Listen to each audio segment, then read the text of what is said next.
Chapter 13 India.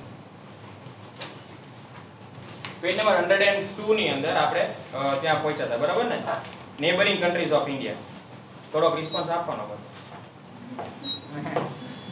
Okay, first neighboring countries of India. India has a common land boundary with Pakistan and Afghanistan in the northwest. Okay, તો આ ઇન્ડિયાનો map છે. એની અંદર આપણી common boundary આપણે કોની સાથે share કરી છે? સૌથી પહેલા તો આપણે પાકિસ્તાન સાથે શેર કરી છે. It's an adjacent state of country of India. Okay, કઈ સાઈડ છે? વેસ્ટ. એટલે આમ નોર્થ વેસ્ટ કહી શકાય. ઓકે, નોર્થ વેસ્ટ સાઈડ છે પાકિસ્તાન. અને તમે ઉપર જોશો તો Afghanistan also share a small boundary with India. Okay, ઉપર ટચ થાય છે ને અફઘાનિસ્તાન. થોડીક બાઉન્ડરી જે છે ઇન્ડિયા સાથે શેર કરે છે. ઓકે, એ પણ કઈ સાઈડ આવે છે? નોર્થ અને વેસ્ટ. North west side. એટલે નોર્થ વેસ્ટ સાઈડ ઇન્ડિયા બે કન્ટ્રી સાથે બોર્ડર શેર કરે છે.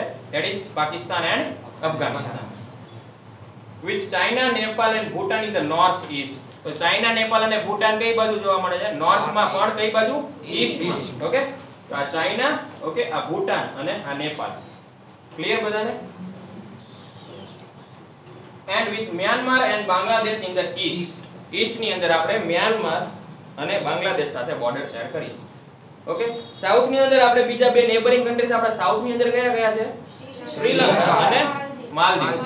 માલદીવ્સ અને શ્રીલંકા. પણ એની સાથે આપણે કોઈ બોર્ડર શેર નથી કરતા, કોમન બોર્ડર નથી, પણ નેબર્સ તો કહેવાય ને. Okay,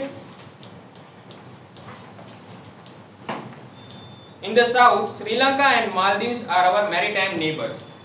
India and Sri Lanka are separated by Palk Strait and Gulf of Mannar. Okay, Palk Strait and Gulf of Mannar ક્યાં આવ્યો? ઈ જોઈ લે. ઇન્ડિયા અને શ્રીલંકા વચ્ચે.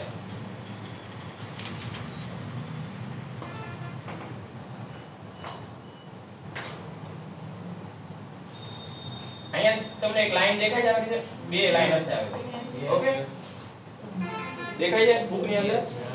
તો છે હા એક જ છે. હા, અહીંયા ડોટ છે, સોરી, થોડા આવી રીતે સમથિંગ છે આમ, બરાબર? તો આ જે છે પોર્શન, ત્યાંથી જે રસ્તો નીકળે ને, એ રસ્તાનું નામ શું છે? આ સ્ટ્રેટ નું નામ શું છે? પલ્ક સ્ટ્રેટ. પલ્ક સ્ટ્રેટ, બરાબર? આ પેન ચાલુ કરો. ગમી સર પાછળ ના કરી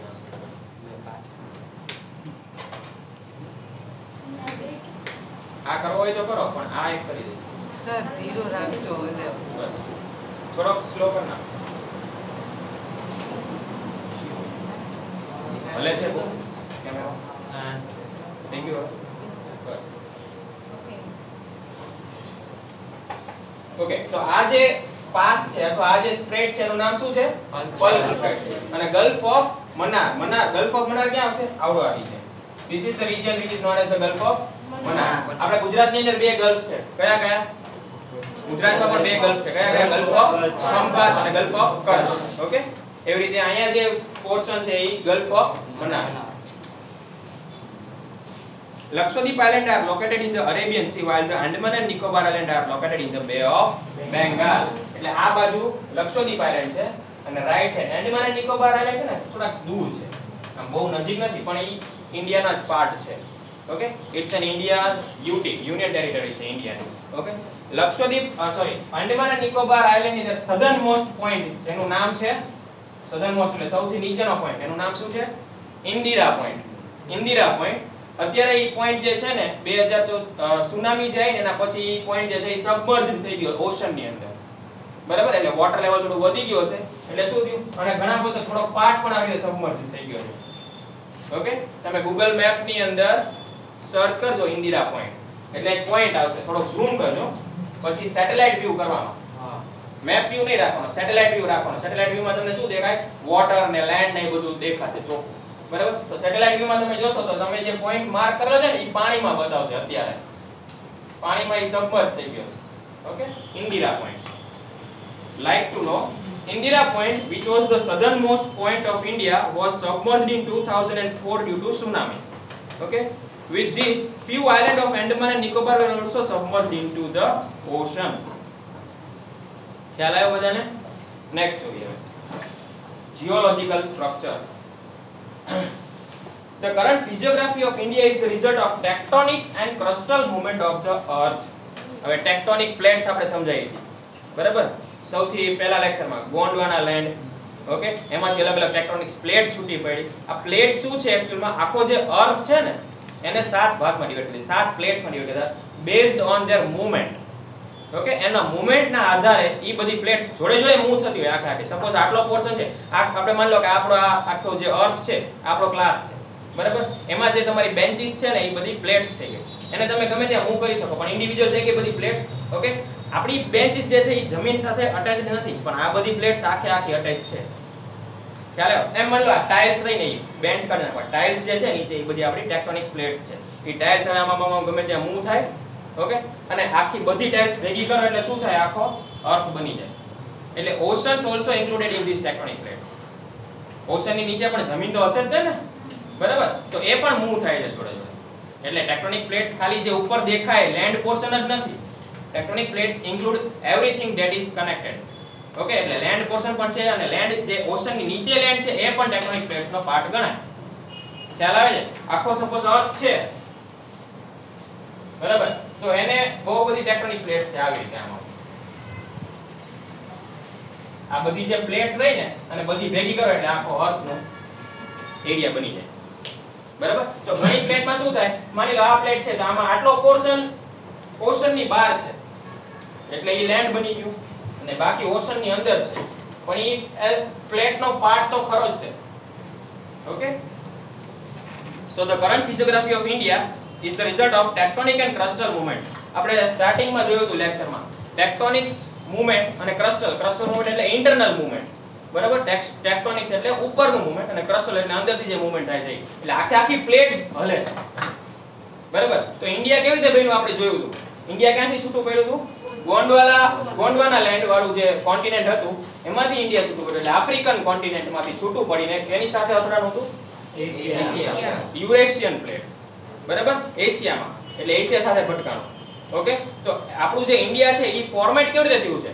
ઈ કોઈ ખાલી મૂવમેન્ટ થી ફોર્મેટ થયું છે? ટેક્ટોનિક મૂવમેન્ટ્સ થી ફોર્મેટ થયું, બરાબર. ટેક્ટોનિક મૂવમેન્ટ એટલે પ્લેટના જે મૂવમેન્ટ છે એનાથી આખું ઇન્ડિયા ફોર્મેટ થયું.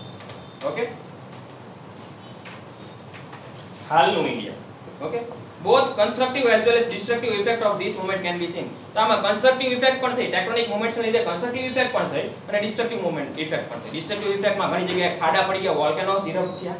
બે પ્લેટ દૂર જાય એટલે શું થાય? ત્યાં ખાડો પડે, બરાબર, ક્રેક મોટી થઈ જાય. ક્રેક મોટી થાય એટલે નીચેનો જે વોલ્કેનિક છે એ બધો બહાર આવે, ત્યાંથી લેયર નાની થઈ જાય એટલે શું થશે? વોલ્કેનોસ બધા બહાર આવશે. તો આ ડિસ્ટ્રક્ટિવ ઇફેક્ટ થઈ. અને કન્સ્ટ્રક્ટિવ ઇફેક્ટમાં શું થયું? અલગ અલગ કોન્ટિનેન્ટ્સ બની ગયા, 7 અલગ અલગ નવા કોન્ટિનેન્ટ્સ બન્યા, બરાબર. એ કન્સ્ટ્રક્ટિવ થયું. ઇન્ડિયાને પોતાનો હિમાલયાસ મળ્યા નોર્થ ની અંદર, એ પણ કન્સ્ટ્રક્ટિવ થયું ને. એ મૂવમેન્ટના લીધે થયું ને, ટેક્ટોનિક મૂવમેન્ટના લીધે તે હિમાલયાસ ફોર્મ થયા છે, બરાબર. The knowledge about the interior of the earth is very interesting. The crust of the earth floats over the semi-liquid rock of asthenosphere. Asthenosphere એટલે કયું લેયર કહેવાય? ઓકે, આપણે જે લેન્ડ ફોર્મ છે એ કયું લેયર કહેવાય? આવી ગયું તમારે ભણવામાં? લેન્ડ ફોર્મ છે જ્યાં આપણે ઘર બનાવીએ છીએ. આને શું કહેવાય? આ લેયર લિથોસ્ફિયર. એની નીચે જે લાવા હોય ને, મોલ્ટન લાવાસ, ઓકે, ગરમ પાર્ટ જે હોય એને શું કહેવાય? asthenosphere. આનું નામ શું છે? asthenosphere. Means layer exactly below the lithosphere is asthenosphere. Okay? હાઇડ્રોસ્ફિયર એટલે પાણી વાળો પાર્ટ. આ લિથો એટલે લેન્ડ, હાઇડ્રો એટલે water. Heat is generated due to radioactive process in the interior of the earth. Okay, radioactive process. આની અંદર છે ને બહુ બધા એલિમેન્ટ્સ જેમ કે યુરેનિયમ, બરાબર, થોરિયમ, આ બધા હેવી એલિમેન્ટ્સ હોય. હેવી એલિમેન્ટ્સ આ બધા શું કરે? કન્ટિન્યુઅસલી એનર્જી એમિટ્સ કરતા હોય. એટલે એનર્જી એમિટ કરતા means in the form of heat. Okay, તો આ અંદરથી ગરમ જે છે આપણો અર્થ, બધાને ખ્યાલ છે કે અંદર અર્થ અંદરથી કેવો છે? હોટ, ગરમ છે. ઓકે, તો આ બધી જે હીટ છે ને એ કન્વેન્શનલ કરંટના લીધે તેને બહારની સાઈડ આવે, બરાબર. એટલે બહારની સાઈડ આવે એનો મતલબ શું થાય? આની પર પ્રેશર પડશે, લિથોસ્ફિયર ઉપર પ્રેશર પડશે. તો પ્રેશર પડશે તો શું થશે? કાં તો લિથોસ્ફિયર ફાટી જશે, કાં તો ક્યાંક બીજી જગ્યાએ મૂવ કરશે, બરાબર. એના લીધે થઈને આપણી ટેક્ટોનિક પ્લેટ્સ જે આપણે વાત કરી હતી એ બધી મૂવ થાય છે because of the hot temperature inside the earth crust. ખ્યાલ આવ્યો બધાને? It tend to reach the surface of the earth by generating conventional current. Conventional current એટલે movement of heat from one place to another place. Okay, એટલે current જેમ move થાય ને, current કેવી રીતે મૂવ થાય? સાયન્સમાં આવી ગયું ભણવામાં, ઇલેક્ટ્રોન્સ થ્રુ મૂવ થાય છે ને કરંટ, એક ઇલેક્ટ્રોન બીજા ઇલેક્ટ્રોન બીજો અહીંયા જાય અહીંયા જાય, એવી રીતે આગળ આગળ કરંટ જાય, બરાબર? તો સેમ વે હીટ છે પણ એ કન્વેન્શનલ કરંટનો થિયરી યુઝ કરીને બહારની સાઈડ આવે છે. Okay, this upward current break the layer into large pieces which are known as the lithospheric plate. એટલે આ જે અંદરનો કન્વેન્શનલ કરંટ હીટ ના લીધે થઈને આ જે કરંટ ઉપર બહાર આવે છે હીટ કરંટ, એનાથી શું થાય છે? આ લિથોસ્ફિયરિક પ્લેટ જે છે એ બ્રેક થઈ જાય છે. ઓકે સર, અંદરથી પ્રેશર હા. આવે છે. હીટ નું પ્રેશર આવે ને, હીટ નું પ્રેશર આવે, or tectonic lithospheric plate or tectonic plate. Now there are 7 major tectonic plates. These are Pacific plate. જો અલગ અલગ 7 major tectonic plates આપેલી છે. 7 major plates છે આખા વર્લ્ડ આપણા અર્થ ની અંદર. ઓકે, કઈ કઈ છે? તો પહેલી છે પેસિફિક પ્લેટ. ઓકે, આની અંદર તમે જોશો પેસિફિક પ્લેટ દેખાય છે, અહીંયા છે. આ આખી પેસિફિક પ્લેટ ગણાય, બરાબર? જે આ બ્લેક કલરની પતલી લાઈન છે ને, એ ઓલી હિલ્સ જેવી લાઈન કરેલી છે એ નહીં ગણવાની. એ હિલ્સ જેવી લાઈન ઈ શું છે? ઈ હિલ્સ જ છે, ડિસ્ટ્રક્ટિવ પ્લેટ. બરાબર? ઈ હિલ્સ જ છે. ઈ કેવી રીતે બન્યા છે? તો બે પ્લેટ ભટકાણી હોય ને એના લીધે કંઈક કાતો ત્યાં તમે આ છે આ પેસિફિક ઓશન પ્લેટ લખેલું છે અહીંયા. ઈ પેસિફિક ઓશન પ્લેટ નો most of the part Pacific ocean ની અંદર છે. તમે જોયું હશે તો આમાં જો લેન્ડ બહુ ઓછું દેખાય છે ને આ પોર્શનમાં, આ જે બ્લેક કલરની લાઈન રહી એની વચ્ચે જોશો તો લેન્ડ બહુ ઓછું દેખાય છે, બરાબર? પછી સેકન્ડ પ્લેટ છે નોર્થ અમેરિકન પ્લેટ. તો નોર્થ અમેરિકન પ્લેટ જો આ યલો કલરની, બરાબર? એનો આ બધું નોર્થ અમેરિકન પ્લેટમાં જ આવે હો. બાજુમાં જે ઓશન છે એ નોર્થ અમેરિકન પ્લેટમાં આવે, પણ એનો ઈ પાર્ટ જે છે એ ઓશન ની અંદર છે અને બાકીનો જે છે એ બહાર છે. એવી રીતે અહીંયા છે સાઉથ અમેરિકન પ્લેટ, પછી કઈ છે? African plate, Eurasian plate, Indo Australian અને એન્ટાર્કટિક પ્લેટ. આવી રીતે 7 પ્લેટ છે, ટેક્ટોનિક પ્લેટ છે અર્થ ની અંદર. અને કોન્ટિનેન્ટ કેટલા છે? કોન્ટિનેન્ટ પણ 7 છે, બરાબર? At some place these plates are drifting away from each other which are known as divergent plate. હવે જ્યારે બે પ્લેટ્સ એકબીજાથી દૂર જાય ને તો એ પ્રોસેસને શું કહેવાય? ડાયવર્જન્ટ. ઓકે, ડાયવર્જન્ટ નો મીનિંગ શું? બે પ્લેટ એકબીજાથી દૂર જતી હોય એટલે શું કહેવાય? ડાયવર્જન્ટ. ઓકે, અને કન્વર્જન્ટ એનું ઓપોઝિટ. કન્વર્જન્ટમાં શું થાય? બે પ્લેટ્સ એકબીજાની પાસે આવે, બરાબર? કન્ટિન્યુઅસલી એકબીજા ઉપર પ્રેશર બનાવે તો એ કન્વર્જન્ટ થયું, અને દૂર જાય તો divergent. At some place these plates come closer to each other which are known as convergent plate. આપણે વાત કરીએ કે જ્યારે એકબીજા પાસે આવતી હોય તો શું કહેવાય? Conversion. Due to divergent and convergent process, folds and folds take place. Folds and folds શું છે એ સમજીએ આપણે.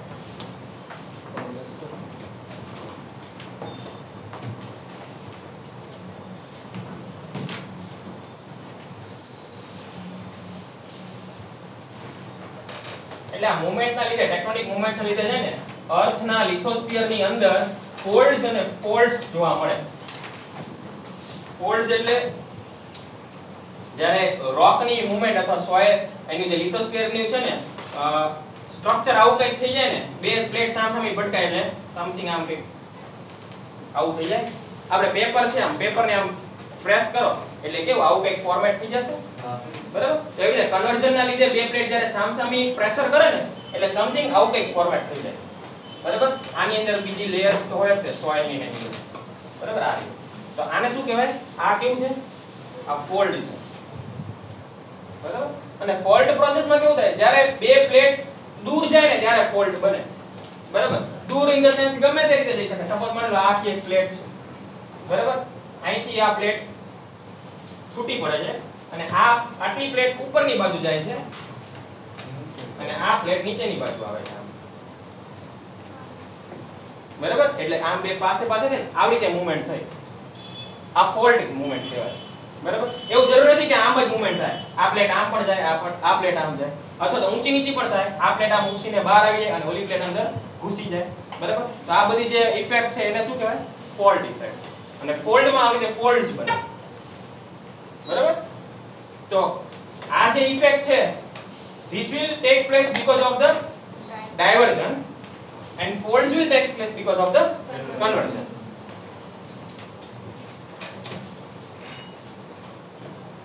Due to the movement of these plates over millions of years, shapes of landform as well as their location have changed.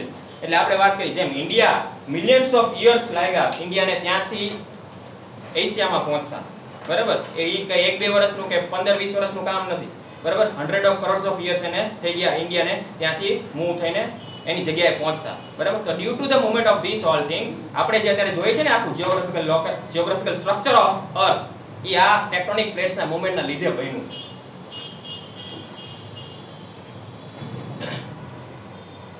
The process of divergence is responsible for all the tectonic and volcanic activity on the earth. જો diversion ના લીધે વોલ્કેનિક activities થાય. આપણે વાત કરીએ diversion ના લીધે શું થશે? બે પ્લેટ એકબીજાથી દૂર જશે. દૂર જાય એટલે વચ્ચે શું પડે? ખાડો પડે. ખાડો પડે એટલે એની લેયર જે છે એ લિથોસ્ફિયર વાળી લેયર જે છે એ પતલી થઈ જાય. પતલી થઈ જાય એટલે ઓબ્વિયસ છે કે વોલ્કેનોઝ ને ઇરપ્ટ થવા માટે જગ્યા મળી જશે. બરાબર? તો ત્યાંથી વોલ્કેનો બહાર આવી શકે. ઓકે? તો એવી બધી જગ્યાએથી વોલ્કેનોઝ ઇરપ્ટ થઈ શકે જ્યાં ડાયવર્જન પ્રોસેસ થાય છે ત્યાં. Wherever these drifting plates have collided with one another, it resulted into mountain building process. એવી જગ્યાએ જ્યાં આ બે પ્લેટ ભટકાય છે, એક્ઝામ્પલ તરીકે હિમાલયાસ, ઓકે? તો એવી બે જગ્યા જ્યાં પ્લેટ ભટકાય છે તો ત્યાં શું બની જાય છે? માઉન્ટેન્સ. એટલે માઉન્ટેન્સ જે છે એ કન્વર્જન અને ડાયવર્જનમાં વોલ્કેનોક ઇરપ્શન થાય. ઓકે? સર કન્વર્ઝનમાં તો ખાલી આમ નજીક જ આવે છે ને એકબીજાને. પણ નજીક આવે પછી એકદમ અડી ટચ થઈ જાય એકબીજા સાથે અને પછી હજી પ્રેશર આવતું જતું હોય તો શું થાય? તો માઉન્ટેન્સ બની જાય ને. અને ધીરે ધીરે પ્રેશર વધતું જાય એટલે માઉન્ટેન્સ ની હાઈટ ધીરે ધીરે એક સાથે ના બને, બરાબર? પહેલા ભટકાણું પછી હવે અડી ગયું, હવે કરોડો વર્ષ ચાલતા ગયા બધા, ધીરે ધીરે પ્રેશર વધતું ગયું એટલે શું થતું જાય? માઉન્ટેન્સ બનતા જાય ધીરે ધીરે. બધું અંદર દબાણ આવતું જશે વધારે વધારે. જેમ અત્યારે હજી પણ માઉન્ટેન્સ ની હાઈટ હજી પણ વધતી જાય છે કારણ કે આ બધી પ્લેટ્સ હજી મૂવ થાય જ છે. 6 સેન્ટીમીટર. હા, 6 સેન્ટીમીટર એક વર્ષે વધે છે. સાવ આમ ધીરે ધીરે થાય. બહુ ધીરે ધીરે થાય. આપણને ખબર ના પડે, બરાબર? એ તમારે 50 વર્ષે સપોઝ આપણે મેઝર કરીએ તો આપણને ખ્યાલ એક વર્ષે 6 સેન્ટીમીટર જેટલું વધે છે. 6 સેન્ટીમીટર એટલે કેટલું થયું? બહુ નાનું થયું, આટલું થયું, સમથિંગ આટલું થયું, 1 ઇંચ ની ઉપર થયું, બરાબર? શું થાય છે તને? તો કેમ ઊભો થઈ ગયો? ઓકે? તો આ પ્રોસેસ જે છે એ કન્ટિન્યુ ચાલુ જ છે હજી. અને હજી એવું કહેવાય છે જેમ એક આઇલેન્ડ માંથી પેન્જિયા કોન્ટિનેન્ટ માંથી બધા અલગ અલગ કોન્ટિનેન્ટ બન્યા ને, હવે બધા કોન્ટિનેન્ટ શું કરે છે? હજી મૂવ તો કરે જ છે. તો હજી એમ કહે છે આટલા જેટલા વર્ષ આ બનતા થયું ને એટલે હજી બીજા વર્ષ જશે ને તો પાછા બધા ભેગા થઈને પાછું એક સુપર કોન્ટિનેન્ટ બની નાખશે. કારણ કે ઓસ્ટ્રેલિયા જે છે ધીરે ધીરે ઉપર આવે. ઓસ્ટ્રેલિયા આઇલેન્ડ છે ને ધીરે ધીરે ઉપર આવે, બરાબર? માઉન્ટેન્સ ની હાઈટ વધતી જાય એના ઉપરથી આપણે અંદાજો લગાવી શકીએ કે હજી આ બધી પ્લેટ્સ મૂવ કરે જ છે. તો હજી આવી રીતે મૂવમેન્ટ જો ચાલુ રહેશે સતત તો બહુ બધા વર્ષો પછી પાછું એક પેન્જિયા આઇલેન્ડ થઈ જશે, બરાબર? ઇન્ડિયાનો જે 7th રેન્ક છે ને લેન્ડના, હા. તો ઓસ્ટ્રેલિયા તો કોન્ટિનેન્ટ નથી તો 6th કેવી રીતે?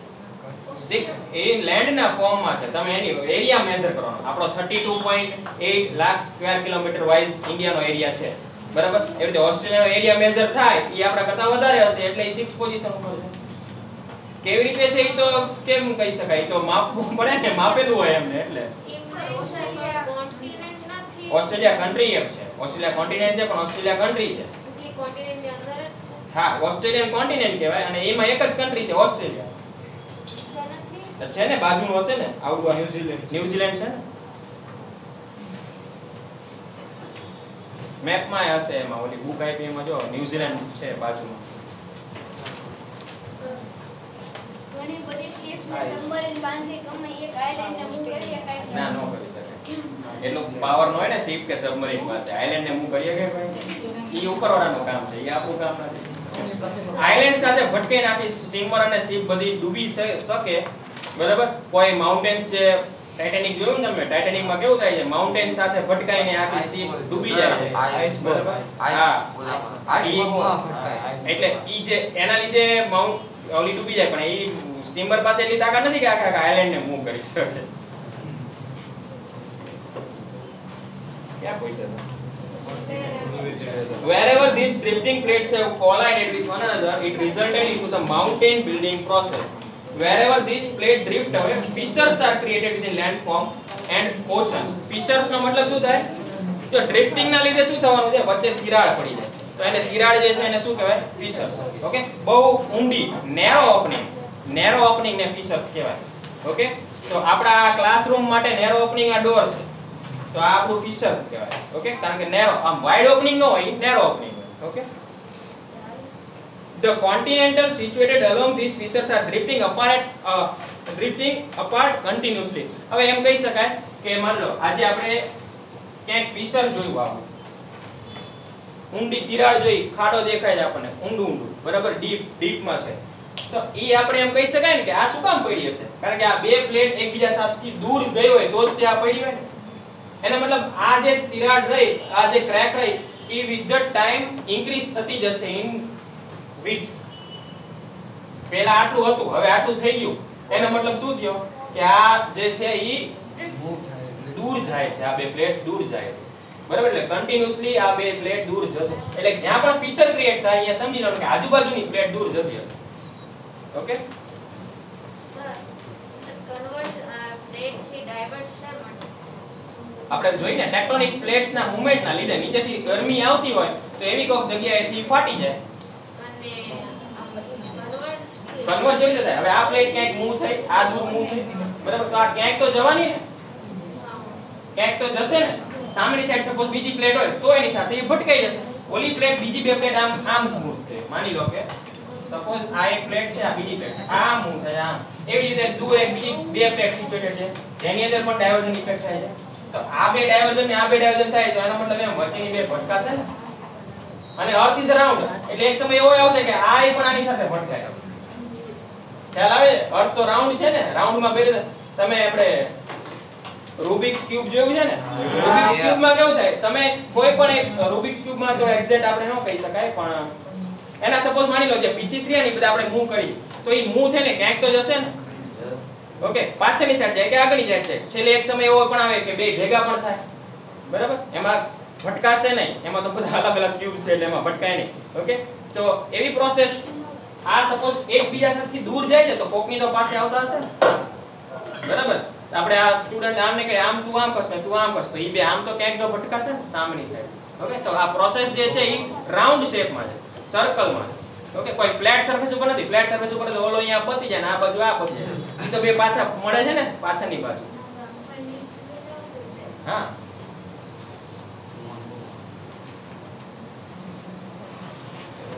such plates are called divergent plates. Next page માં. India was a part of very vast and ancient landmass known as Gondwana land. આપણે first lecture માં જોયું. Okay, this large landmass consists of the present South America, Africa, Australia and Antarctica. Over a period, the Indo-Australian plate started drifting gradually towards the north. એટલે Indo Australian plate, Australia પણ Indo Australian પ્લેટમાં Australia પણ છૂટું પડ્યું હતું જોડે જોડે. આપણે ઓલા ડાયાગ્રામ આપ્યો ને એમાં તમે જોશો નીચે ઓસ્ટ્રેલિયા પણ જતું હતું છૂટું. બરાબર, આ પ્લેટ જે મૂવમેન્ટ જે છે એ નોર્થ સાઈડ મૂવ થવા માંડી, છૂટી પડીને. એના મતલબ પછી શું થયું, ઈ ત્યાં અથડાણી જઈને એશિયન પ્લેટ સાથે, યુરેશિયન પ્લેટ સાથે. સર શું ઓસ્ટ્રેલિયા? નહીં, India. It is so believed that the plate collided with the large Eurasian plate before about 5 crore years. Okay, 5 crore year પહેલા આ પ્લેટ જે છે ઈ એવું બિલીવ થાય છે કે આ ધીરે ધીરે મૂવમેન્ટ કરીને અત્યારથી 5 કરોડ વર્ષ પહેલા આમ હિમાલયાસ બનેલા છે.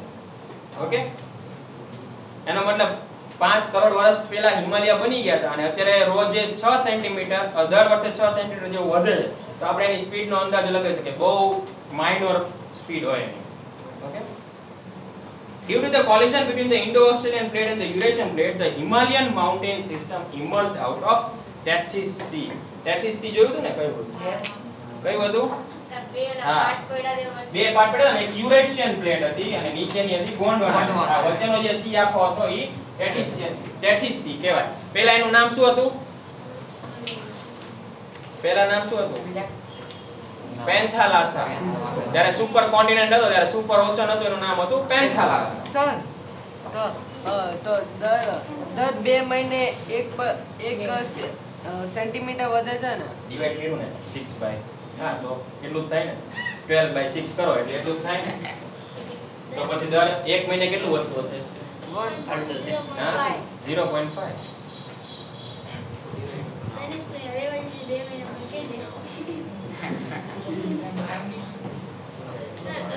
એનું નામ તો લાગે કીધું ને ફિલિપ પર કયો રેન્ટ નો હતો લોરેશિયા ગોંડવાના લેન્ડ હતું ત્યારે લોરેશિયા હતું હા એશિયન એમાંથી બે પડ્યા ને એમાંથી જો બે ત્રણ બન્યા હશે જેમ નીચેના ગોંડવાના લેન્ડના પાર્ટ કયા બન્યા જો અહીંયા આપણે બુકમાં આપેલું છે સાઉથ અમેરિકા આફ્રિકા ઓસ્ટ્રેલિયા અને એન્ટાર્કટિકા આ બધા કોન્ટિનેન્ટ્સ એમાંથી બન્યા ગોંડવાના તો બાકીના જે ત્રણ હોય ઈ ઉપર યુરેશિયામાં બન્યા યુરોપ છે બરાબર ઈ બધા શેમાંથી બન્યા છે એશિયા યુરોપ અને હજી અમેરિકા ઓકે નોર્થ અમેરિકા જે વહીતું ને ઈ ત્રણ શેમાંથી બન્યા યુરેશિયામાં okay A large valley was formed to the south of the Himalayan system. Himalayan system ના south માં હવે Himalayas mountains બન્યા એટલે ઓબ્વિયસલી નીચે valleys બની હોય ઓકે wherein alluvial sediments એટલે અવશેષ remains okay alluvial sediments remains were deposited by the river flowing from north to south of it. Himalayas માંથી ઘણી બધી rivers નીકળે છે આપણને ખબર બરાબર તો આ બધી rivers હવે flowing water હોય એના જોડે જોડે ખાલી પાણી લઈ જાય નહીં બીજું ઘણું બધું લઈ જતું હોય બરાબર રોક્સ છે ક્લેસ છે સોઇલ છે આ બધું જોડે જોડે રિવર ની જોડે જોડે જાય ઓકે એટલે ઈ શું કરે જ્યાંથી રિવર પાસ થાય ને ત્યાં આજુબાજુના આખા એરિયામાં શું એલ્યુવિયલ ડિપોઝિટ થઈ જાય ત્યાંની એમ કે ને ફળદ્રુપ જમીન હોય ત્યાં એગ્રીકલ્ચર સારું થાય કારણ કે ત્યાંની જે માટી જે છે બ્લેક સોઇલ કે જે બી સોઇલ અહીંયા જે થતી હોય ઈ બધી એગ્રીકલ્ચર માટે સુટેબલ છે ઓકે ઓકે તો આ બધી જે એલ્યુવિયલ ડિપોઝિટ છે એટલે આવી ક્લે જે રિવરના લીધે બની ગયું રિવરના લીધે આખું એક શું થઈ ગયું બધે એલ્યુવિયલ સેડિમેન્ટ્સ આવી ગયા એના રિમેન્સ સેડિમેન્ટ્સ એટલે રિમેન્સ ઓકે અને એના લીધે થઈને ત્યાં વસ્તી અલગ અલગ લોકો ત્યાં નદીની આજુબાજુ સિટીઝ બનાવવા માંડ્યા ઓકે જનરલી આપણે જોયું હશે કે આપણે પીપલ એન્શિયન્ટ ટાઈમ થી જોઈએ કે all over the people settle at a place where they find easily water and a good agriculture okay એવું એન્શિયન્ટ ટાઈમ થી જોઈએ કોઈ આપણે એવું જોયું કે રણમાં કોઈ ઘર બનાવ્યા પહેલાના જમાનામાં બરાબર જ્યાં આપણે એન્શિયન્ટ માં આ બધા જોયા હરપ્પન સિવિલાઇઝેશન બરાબર એ લોકો પણ રિવર ની પાસે જ તે સેટલ થયેલા હતા કઈ રિવર હતી હરપ્પન સિવિલાઇઝેશન કઈ રિવર મેઇન રિવર કઈ હતી ત્યાં કઈ હતી 8th માં આવ્યું હતું હરપ્પન સિવિલાઇઝેશન મોહેન્જો-દારો આવું બધું કઈ યાદ નથી હરપ્પા સિટી હતું અને એક મોહેન્જો-દારો સિટી હતું મોહેન્જો-દારો સિટી જે છે ઇન્ડસ રિવર ઇન્ડસ નામની રિવર છે સિંધુ નદી કહેવાય બરાબર સિંધુ બરાબર સિંધુ ઈ નદીના કિનારે અથવા ઈ નદીના કિનારે કયો હતો મોહેન્જો-દારો અને હરપ્પા હતું જે રાવી નદીના કિનારે બરાબર યાદ છે બધાને કે નથી ભૂલી ગયા બધું ઓકે અત્યારે જે ઇન્ડસ રિવર છે ને એ પાકિસ્તાનમાં હોય ગઈ બરાબર પેલા ગુજરાત જ્યાં છે ને ત્યાં ગુજરાત કચ્છમાં પૂરી પાકિસ્તાનમાં નથી મોહેન્જો-દારો પાકિસ્તાનમાં ગુજરાતમાં પણ ઘણા બધા હરપ્પન સિવિલાઇઝેશન ના સિટીઝ મળી આવ્યા બરાબર જેમ કે લોથલ રંગપુર પછી બીજા નામ યાદ રાખો સર રિવર લાઇન પહેલા જે સુપર કોન્ટિનેન્ટ હતું એની પ્લેટ એક જ હતી હા આખી એક જ હતી ને પેન્જિયા plate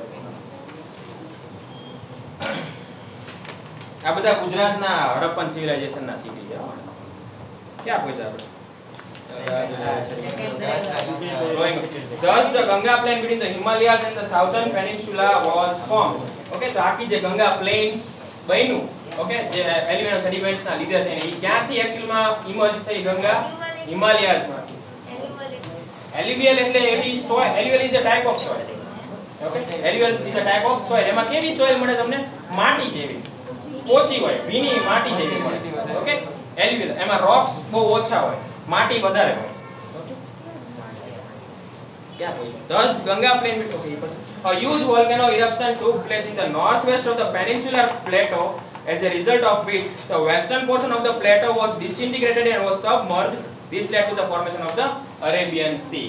And due to this submerge, the Western Ghats become more distinct. હવે આપણે અત્યારનું જે ફોર્મેશન છે ઇન્ડિયાનું અરેબિયન સી આ બાજુ છે બરાબર શું કહે છે આખો પ્લેટો હતો ને એમાં કેવું થયું અહીંયા વોલ્કેનિક ઇરપ્શન થયું બરાબર વોલ્કેનિક ઇરપ્શન થયું એના લીધે વોલ્કેનિક ઇરપ્શન ક્યારે થાય ડાયવર્જન ના લીધે ઓકે, તો અહીંયા કંઈક એવું ડાયવર્ઝનની પ્રોસેસ થઈ અંદરની બાજુ, જેથી કરીને અહીંયા વોલ્કેનિક ઇરપ્શન થી અહીંયા જે પાણી જે છે એ આખું ભરાઈ ગયું. ખાડો પડે એટલે પાણી બધું ત્યાં ભરાઈ જવાનું, બરાબર? તો અહીંયા આખામાં પાણી ભરીને શું બની ગયું? Arabian C. અને એના લીધે અહીંયા ખાડો પડ્યો એટલે ઓબ્વિયસ છે કે આ જે ભાગ રહ્યો એ આપણને થોડો ઊંચો જોવા મળે. એટલે એના લીધે એના વેસ્ટર્ન ઘાટ્સ છે, આપણો વેસ્ટર્ન પોર્શન છે એ થોડો સબમર્જ ઊંચો આવી ગયો, રેઝ્ડ. ઓકે, આ બધું ઊંડું ઉતરે એટલે ઓબ્વિયસ છે કે આ જે પાર્ટ છે એ આપણને ઊંચો જોવા મળશે. ઓકે, તો due to this submerge the western ghat became more distinct. Distinct એટલે વધારે આપણને રેઝ્ડ થયેલું દેખાય છે. Okay, thus a large diversity is seen in the Indian subcontinental. એટલે આખું ઇન્ડિયા જે છે ને એ અલગ અલગ જ્યોગ્રાફિકલ ડાયવર્સિટી લઈને બનેલું છે. જેમ કે ઘણી જગ્યાએ આપણને પહાડ જોવા મળે, ઘણી જગ્યાએ વેલીઝ જોવા મળે.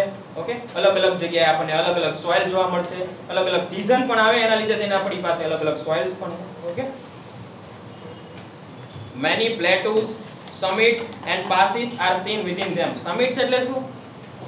passes તો ખ્યાલ છે આપણને, માઉન્ટેન્સ ના વચ્ચેથી જે રસ્તા નીકળતા ને બધાને passes કહેવાય. summits એટલે શું? summits એટલે છે ને એમ કહી શકાય કે માન લો કે આ બધા માઉન્ટેન્સ છે. ઓકે, તો એડજેસન્ટ જેટલા પણ માઉન્ટેન્સ છે ને ઈ બધામાંથી ઊંચો પોઈન્ટ એને સમિટ કહેવાય. એડજેસન્ટ વાળા છે, બરાબર? માન લો આટલા છે અને પછી આ થોડા દૂર બીજા આવા મોટા માઉન્ટેન પણ છે. ઓકે, તો આ ગ્રુપ ની અંદર આની એડજેસન્ટ જ જોવાના તમારે. આ માઉન્ટેન ની આજુબાજુ આ મોટો કહેવાય, અહીંયા આ માઉન્ટેન મોટો કહેવાય, બરાબર? હા, બધાને આમ જોઈએ તો આનો એડજેસન્ટ માં જ જોવાના, દૂર સુધીના નહીં જોવાના. તમારે આની આજુબાજુ જોવાના. આ રહ્યો, આની આજુબાજુ નાના છે તો આ એક સમિટ છે. એવી ખ્યાલ? highest point which is from the adjacent. Okay, એટલે આજુબાજુની જે ઊંચી પોઈન્ટ હોય ને એમાં એ પાછું highest. Many plateaus, summits and passes are seen within them.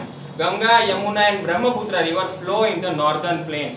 આ ત્રણ river main reverse of India, Ganga, Yamuna and Brahmaputra. Okay, તો આપણે જે ઇન્ડિયાનો મેપ છે ને એની અંદર કાલે બધાએ સ્ટેટ મેપ કરી લીધા આપણે બધાએ. એની અંદર ખાલી આ ત્રણ રિવર એક એડ કરી દેવાની અને એક નર્મદા એડ કરી દેજો, કારણ કે એ ગુજરાતની છે. ઓકે, તો ગંગા, યમુના અને બ્રહ્મપુત્રા રિવર પેન્સિલ થી નોટ કરજો, બરાબર? એટલે તમારે કંઈક રબ કરવું હોય, કંઈક આડીવડી ખોટી વહી ગઈ હોય, જોઈ લેવાનું કયા કયા સ્ટેટમાંથી પાસ થાય છે, ક્યાંથી પાસ થાય છે. હા, પેન્સિલ થી ડ્રો કરવાની.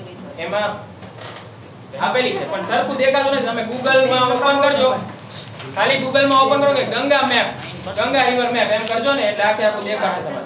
એ રીતે નોટ ડાઉન કરી લેવાનું, પછી જોઈ લેવાનું કે કયા કયા સ્ટેટમાંથી પાસ થાય છે.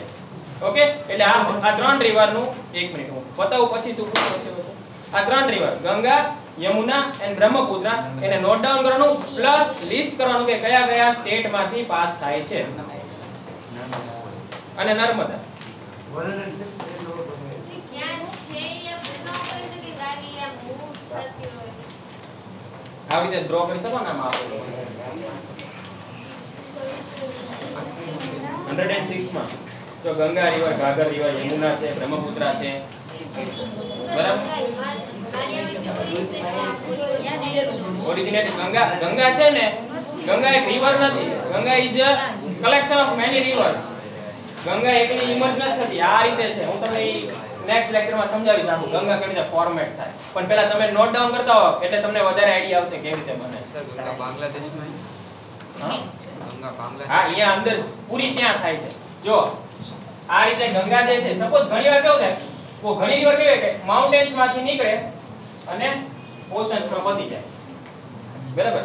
ગંગા માઉન્ટેન્સ માંથી તો નીકળે એમ કહી શકાય, પણ ગંગા એકલી નથી નીકળે. ગંગાને છે ને બહુ બધી રિવર્સ ભેગી મળીને ગંગા બનાવે.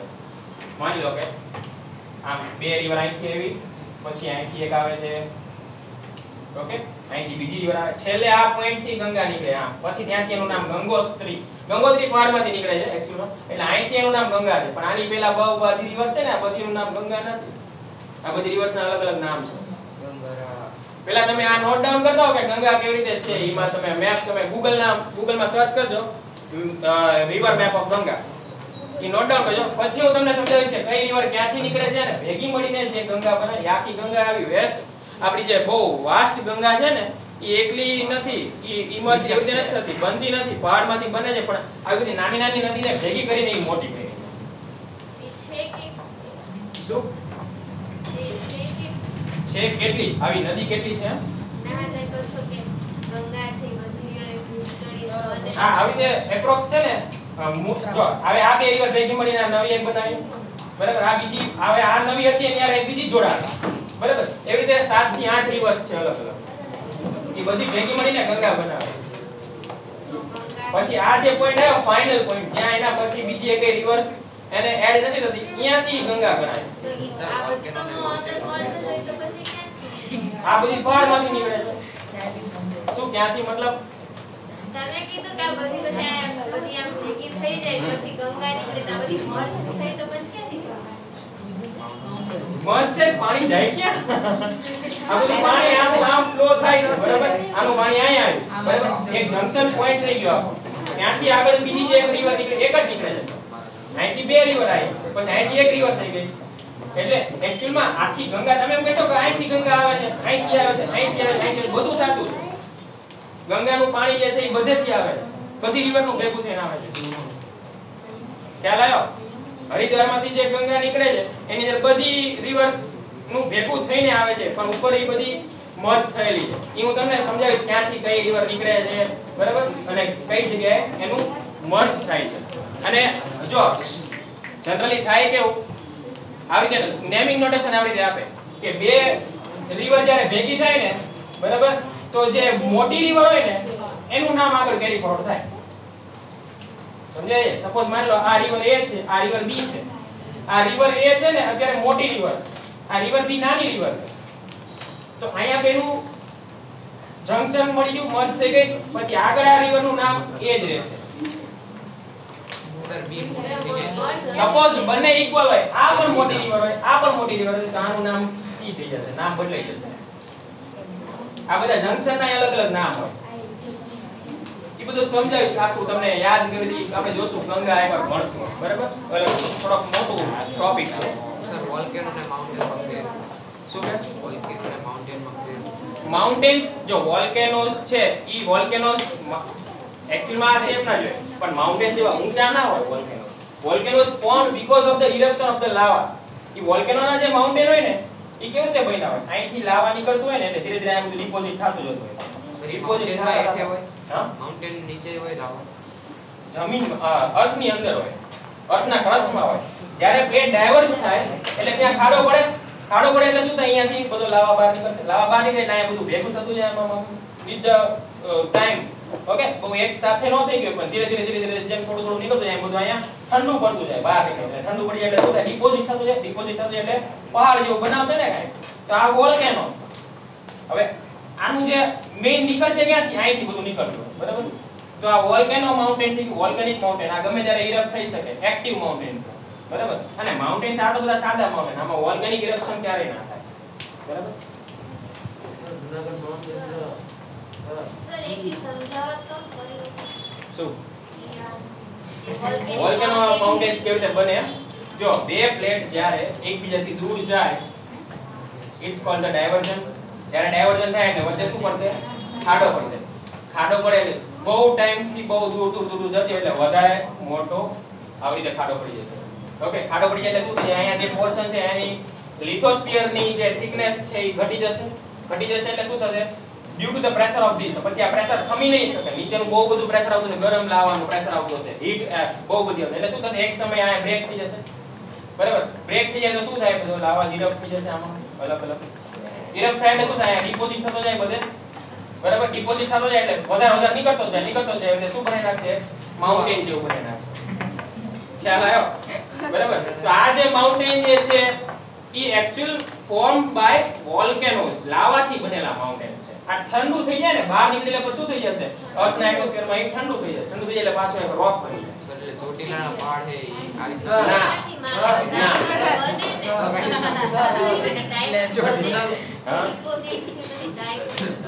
ના ડાયમંડ ના બને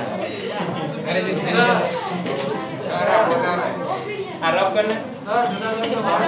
સર હવે 1 મિનિટ આપણે આ ચેપ્ટર પતાવી દઈએ ફટાફટ, પછી બીજા ડાઉટ સોલ્વ કરીએ. નકર ટાઈમ ક્યાં પહોંચ્યા હતા? You to submerge of the western Ghats Indian Continent. Last paragraph જો અવાજ નહીં. Thus a large diversity is seen in the Indian subcontinental. Lofty mountain range are seen in north. આપણે north ની અંદર lofty એટલે with greater heights. Okay? Mountain with greater heights are seen in the north. Many plateaus, summits and passes are seen within them. Ganga, Yamuna and Brahmaputra river flows in the north. The railway deposit have formed these plains. આ પતિ ક્યું ના આપણે? Two edges in form of ghat on two sides of the plateaus and coastal plain are situated on eastern and western margin. Okay?